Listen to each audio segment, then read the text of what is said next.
Soy Fernando Díaz Villanueva. Hoy es 22 de junio de 2019 y esto es La Contracrónica.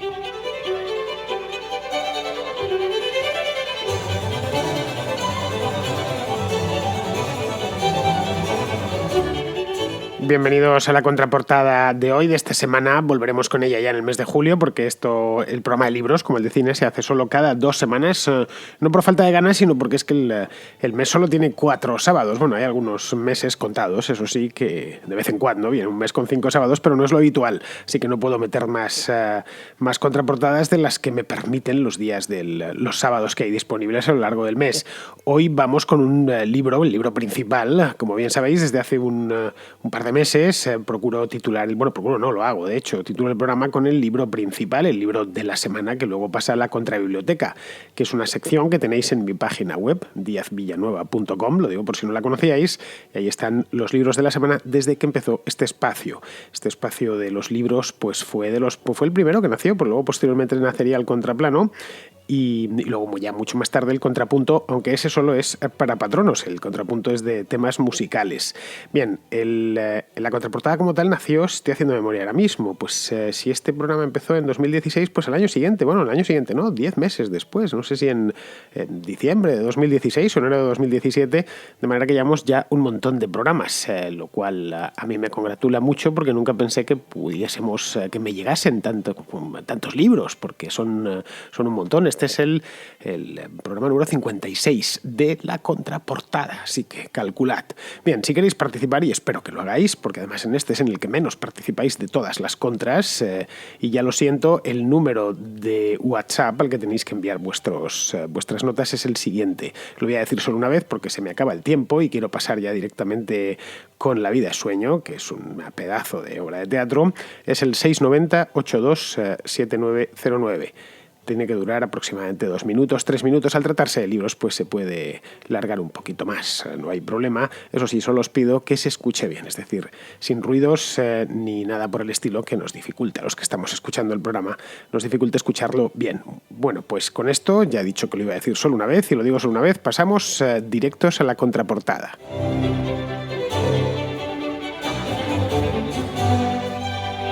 Empezamos el programa de hoy, esta contraportada dedicada en parte, no toda, voy a procurar no enrollarme, eso sí, a Calderón de la Barca. La empezamos como hace 2 semanas que tuvimos el Buscón de Quevedo y me enrollé, lo siento mucho, pero es que las obras clásicas son las clásicas, no por casualidad se llevan 300 o 400 años leyendo, se siguen editando en papel y siguen siendo comentadas por el gran público, porque al final esto que nos va a contar Nelson, que es quien nos hace la recomendación, pues tiene una serie, no os diré la obra entera, pero sí algunas partes, el español de a pie se las sabe de memoria. Vamos a escuchar a Nelson. El libro es La vida es sueño, de Calderón de la Barca. Cuando yo era pequeño, antes de irnos a la cama, mi padre nos contaba historias, nos relataba hazañas y hechos de la historia de España. También nos leía unos versos. Y a mí el que más me gustaba era este que dice: ¿qué es la vida? Un frenesí. ¿Qué es la vida? Una ilusión, una sombra, una ficción. Y el mayor bien es pequeño, que toda la vida es sueño, y los sueños, sueños son. Pues bien, yo le preguntaba a mi padre, le pregunté que de dónde era eso, y me dijo que era de Calderón de la Barca, de La vida es sueño. Me leí el libro y me encantó la historia.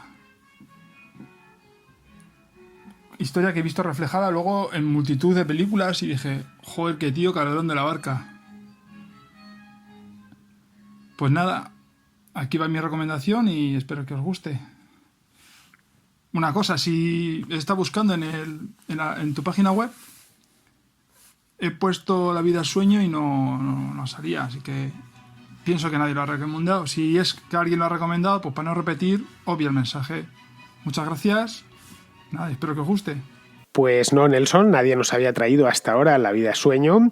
Eres el primero y espero que no seas el último en traernos un clásico, que me gustan mucho, clásicos de la literatura española, que son los que más conozco. Como es lógico, podéis traerme clásicos de la literatura húngara, pero lo más probable es que no los haya leído y que ni siquiera los conozca. También idem con la literatura china, la inglesa algo más, la francesa algo más, la italiana algo más porque me pillan cerca culturalmente, pero cuanto más nos alejemos de la península ibérica, pues más me va a costar conocer clásicos de la literatura. Los de la literatura española los conozco bien, porque los estudié en el colegio, creo que como todos los españoles, bueno, todos los hispanos, a Calderón de la Barca o a Quevedo o a Cervantes, se le estudia en todos los países de habla hispana, y además porque es que me gusta el castellano del siglo de oro, no lo niego, me produce un placer sensorial cuando leo los textos escritos en esta época, también en el siglo XVIII, también en el siglo XVI, por supuesto. El castellano medieval me produce menos placentero, quizá porque es más difícil, no tengo ni idea. El hecho es que durante el siglo XVII, la época en la que vivió Calderón de la Barca, el castellano alcanzó su madurez absoluta. Y además estos escritores procuraban escribir perfecto. Bien, por cierto, una cosa, antes de meterme con el libro, Nelson, me ha parecido escuchar de fondo un concierto para mandolina de Vivaldi. Corrígeme si me equivoco. Lo que viene a demostrar que tienes buen gusto para la lectura. Aquí tenemos a Calderón de la Barca, nada más y nada menos, y también para la música.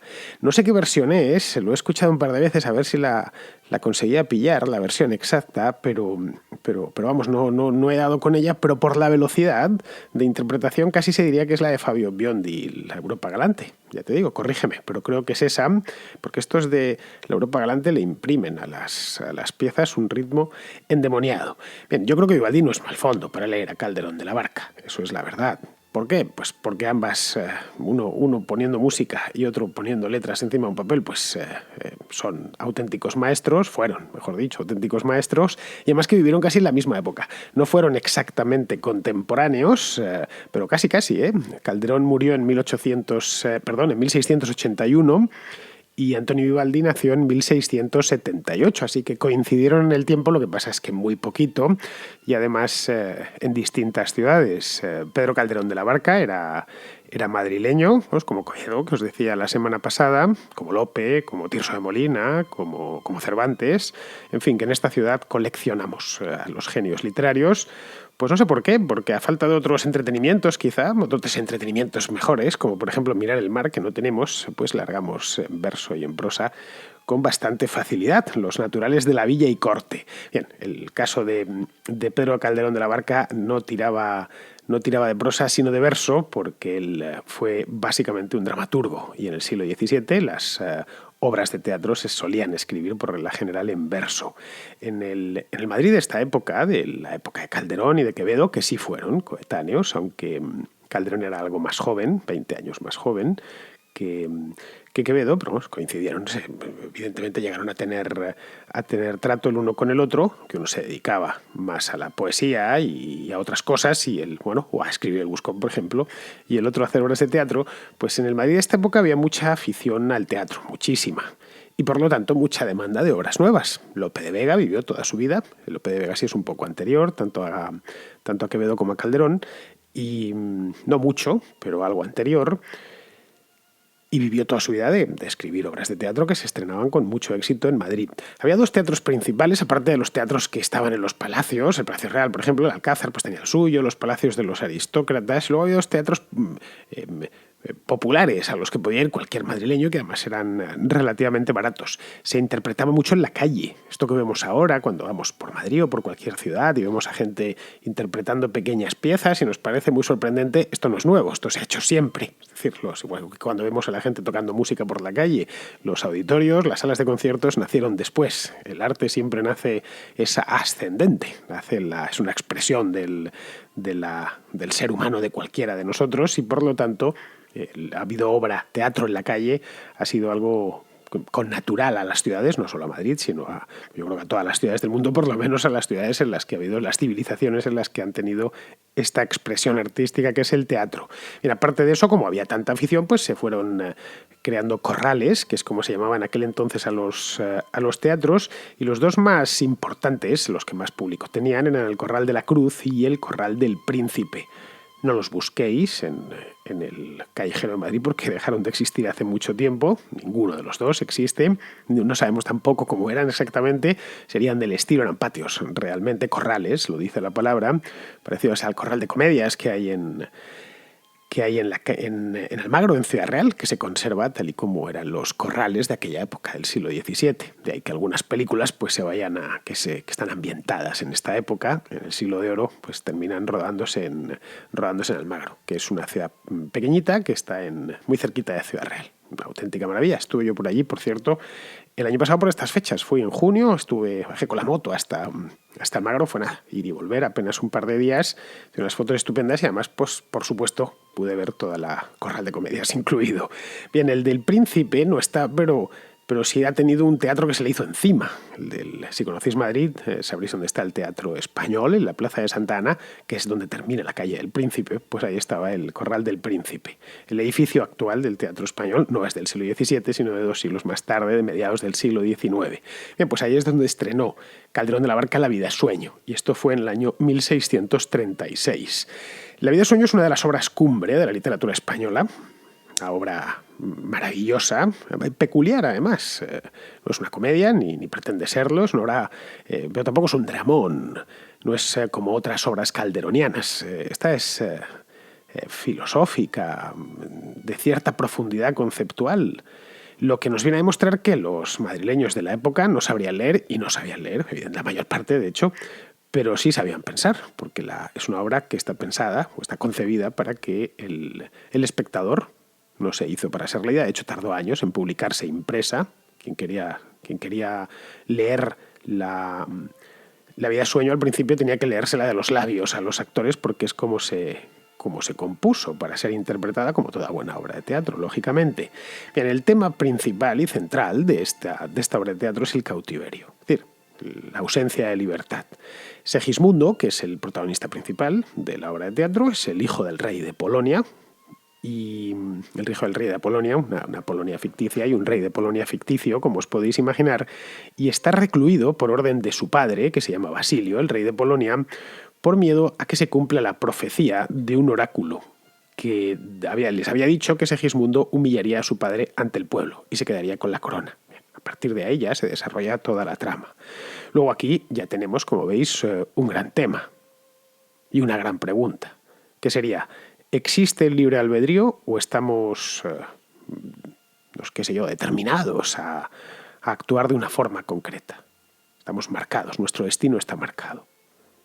Y es en este punto donde aparece el primero de los monólogos, muy famoso, no el más famoso, pero al menos el segundo más famoso, en el que se pregunta el propio Segismundo si nuestro destino está marcado desde el nacimiento.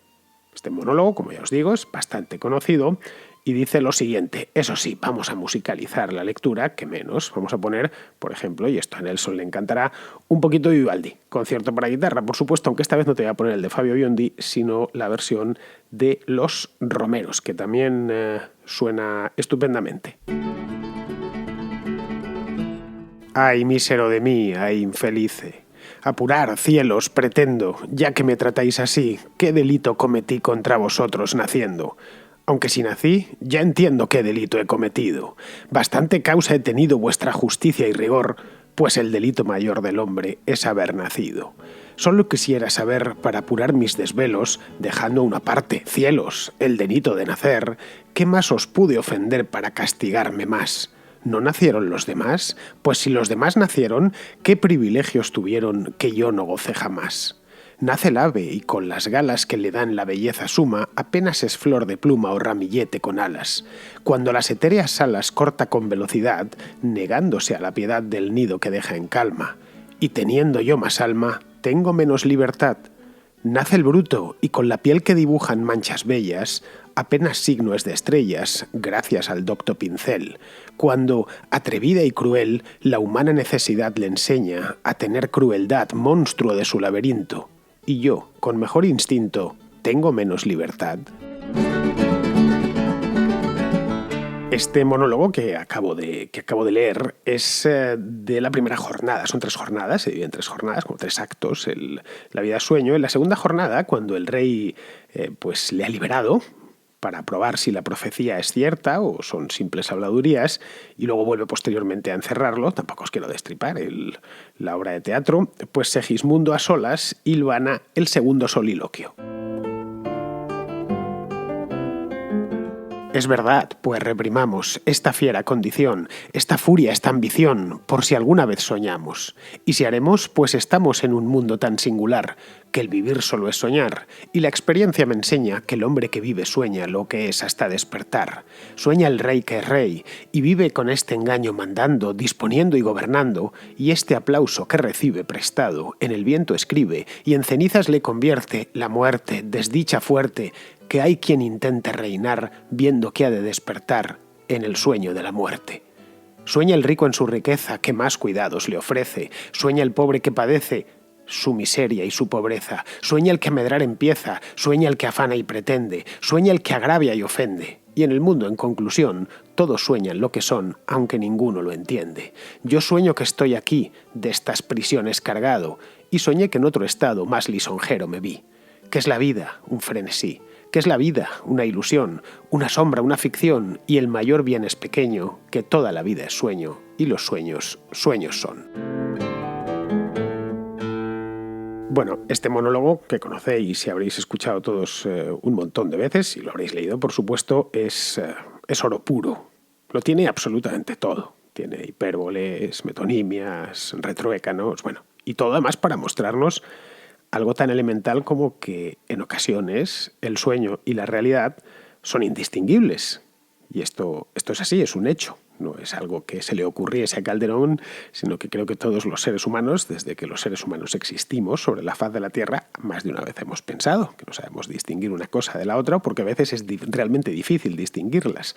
Pero vamos, el tema de la vida sueño, a pesar de que el título no es el sueño, es la libertad, como os decía antes. Es, por resumirlo, si somos dueños de nuestra propia vida o no somos dueños de nuestra propia vida. Esto parece una pregunta baladí, y diréis, bueno, pues sí, evidentemente sí lo somos, pero no lo es en absoluto. Es decir, si podemos actuar, tenemos libertad para actuar, de nuestro foro interno quiero decir, o no la tenemos. Y este es un tema que además era menos baladí en aquel entonces, en el año 1636, cuando Europa se deshacía en la Guerra de los 30 años. Que enfrentó a católicos y a protestantes durante 30 años. Había empezado en 1618 con la defenestración de Praga y en 1636 pues se encontraba en plenitud de esta guerra. No terminaría hasta el año 1648 con la paz de Westfalia. Así que estaban además, ya se había España metido en esta guerra de hoz y coz y además habían empezado las cosas a ir bastante mal ya en la década de 1630. Aquí lo que vemos es que Calderón de la Barca rompe una lanza a favor del catolicismo. ¿Por qué? Pues porque una de las familias protestantes, la de los calvinistas, creía en la predestinación, una de las partes básicas de su doctrina. Calvino aseguraba que Dios, desde el principio de los tiempos, ya sabía quién se condenaría y quién se salvaría. Es decir, daba igual, una vez habías nacido, bueno, mucho antes de que hubieses nacido, Dios ya sabía que tú ibas a nacer, por supuesto, y cuál era tu destino. Es decir, algo parecido a una profecía autocumplida. Es lo de la doble predestinación que se llama, porque o naces para salvarte o naces para condenarte, para ir al infierno. Luego esto según Calvino, los que viviesen en el temor de Dios, pues ya sabrían que eran los elegidos. Si tú ya desde pequeño estabas en el temor de Dios y tenías una fe a prueba de bombas, pues es que eras un elegido, no había otra. Y los que no lo hacían, los que no vivían en ese temor de Dios, pues es que estaban condenadas de antemano. Y esto la verdad es que era relativamente sencillo. O sea, bueno, si estoy poseído de esta fe, significa que ya hace miles de años, desde el origen de todo, desde la misma creación, Dios ya había decidido que yo me iba a salvar o viceversa. Segismundo aquí lo que hace es no resignarse y cree en el libre albedrío.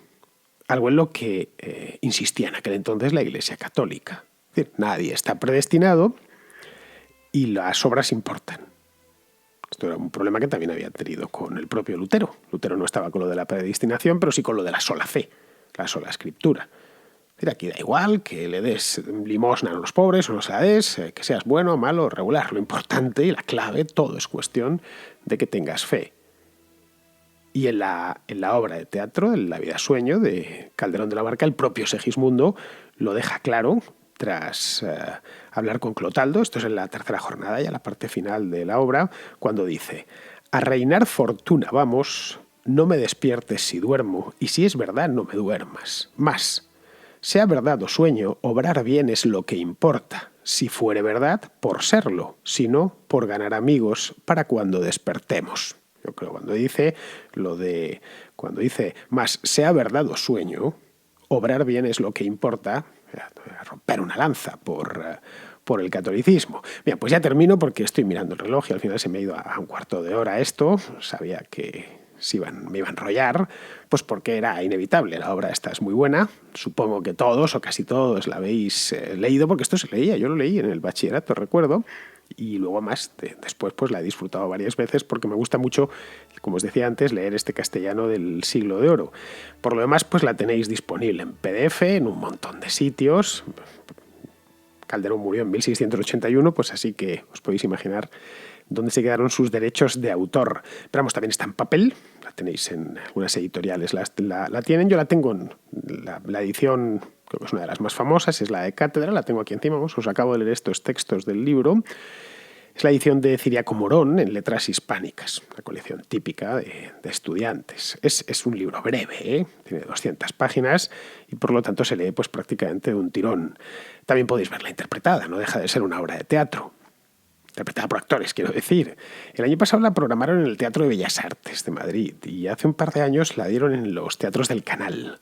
Este año creo que no está en ningún sitio, por lo menos lo he visto en la cartelera de teatro. Pero vamos, no creo, porque esta es una obra que vuelve siempre, no creo que tarden en volver a ponerla en Madrid, estoy hablando. Lo mismo en Barcelona la están dando, o en Ciudad de México, en Buenos Aires, quién sabe, porque esta, a fin de cuentas, es una de las obras de teatro escritas en español más famosas de la historia.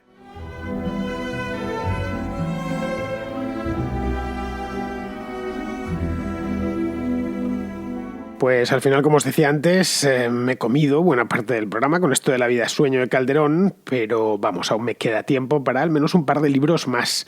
El primero nos lo trae Martín y es un libro de ciencia. Y el libro que quiero recomendar para la contraportada se llama Animales fantásticos, de Ángela Delgado Buscalioni, y es un libro que trata fundamentalmente un aspecto paleobiológico fundamental, que es el origen de todos los filos de metazoos que existen actualmente, que es en el que ocurre en los periodos en la fauna de Ediacara y en la fauna de Burgess Shale, que obviamente incluye a los yacimientos de Shenyang en China. Los chinos tienen de todo, los de Burgess Shale en Canadá, los de Emu Bay y los de Sirius Passet en Australia y en Groenlandia respectivamente, así como la fauna de Ediacara.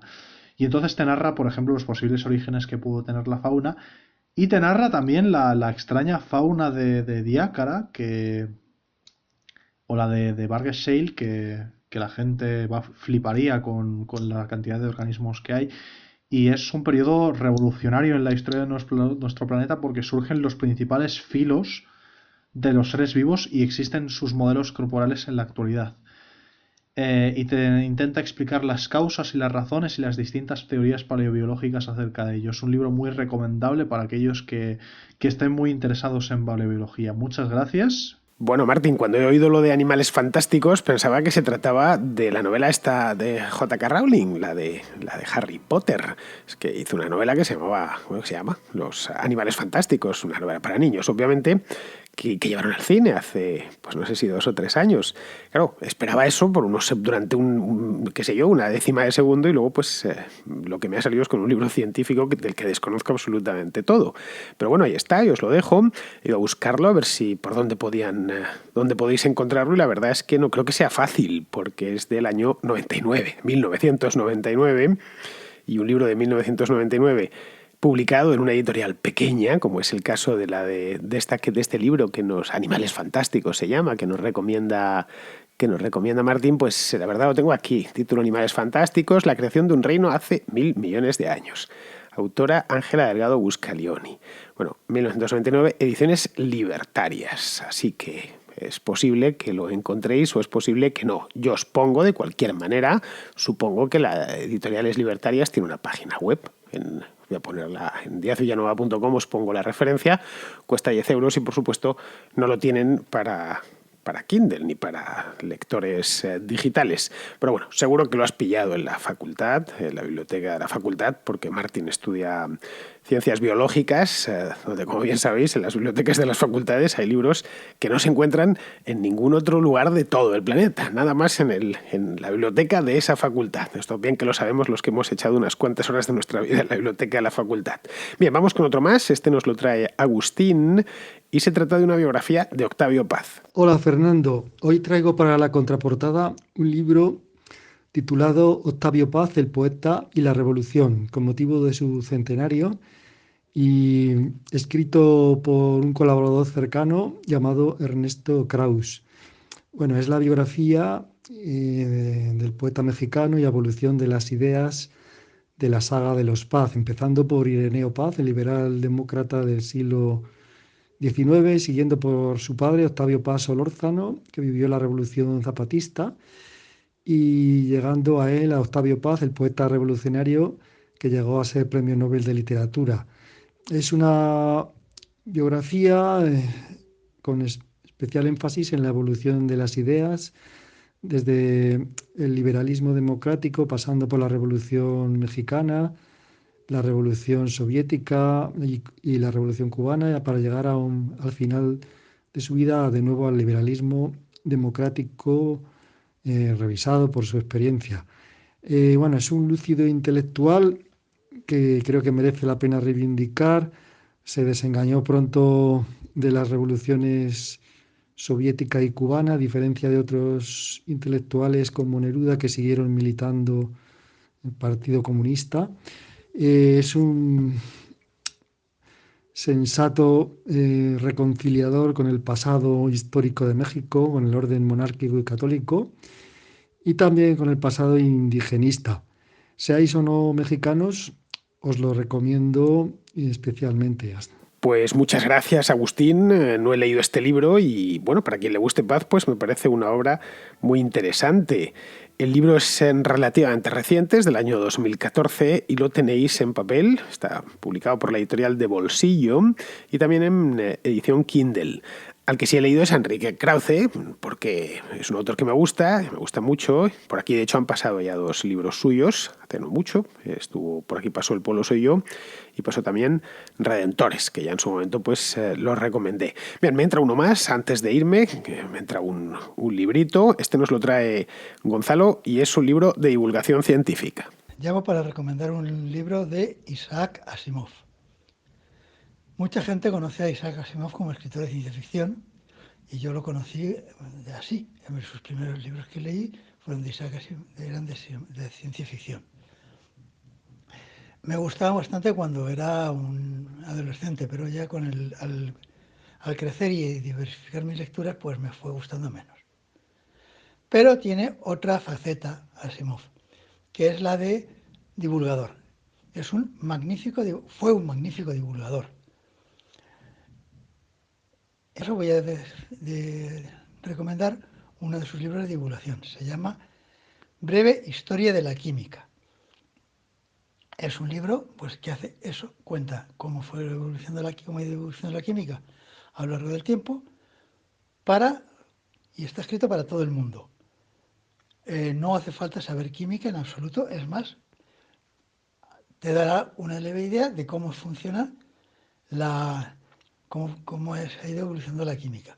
Y además sirve para comprender cómo funciona el método científico, que es algo que la mayoría de la gente no acaba de entender bien.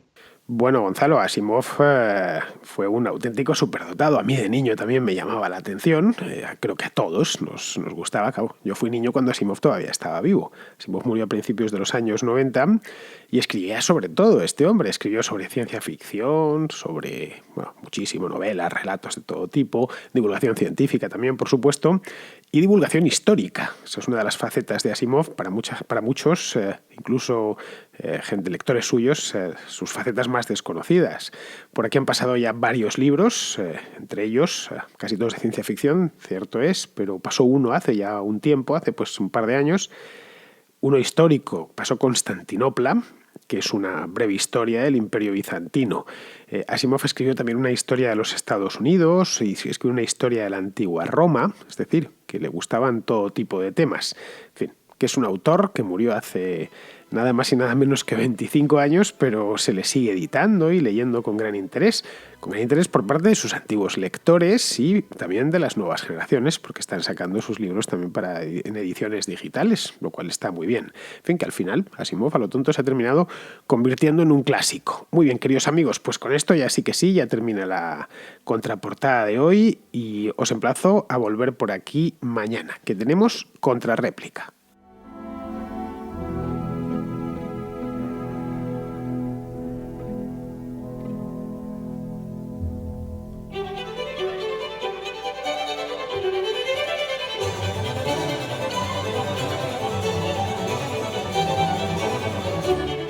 La Contracrónica y la Contrahistoria son 2 programas de radio independiente que existen gracias a sus oyentes. Si te gustan, puedes patrocinarlos. Lo puedes hacer de 2 maneras, a través de patreon.com/Díaz Villanueva o instalando la aplicación de iVoox en tu teléfono y pulsando la tecla Apoyar.